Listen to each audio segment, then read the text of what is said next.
In this video, I'll show you how to fold down the back seats of your Hyundai Elantra.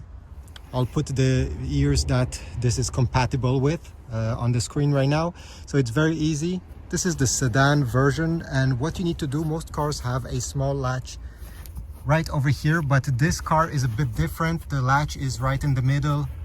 Okay, it's like a pin you need to pull to unlock and then bring the backrest down to have a flat surface. Same thing on this side.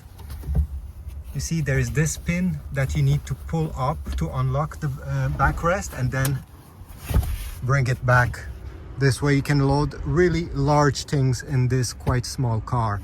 To put back, simply slap back the backrests.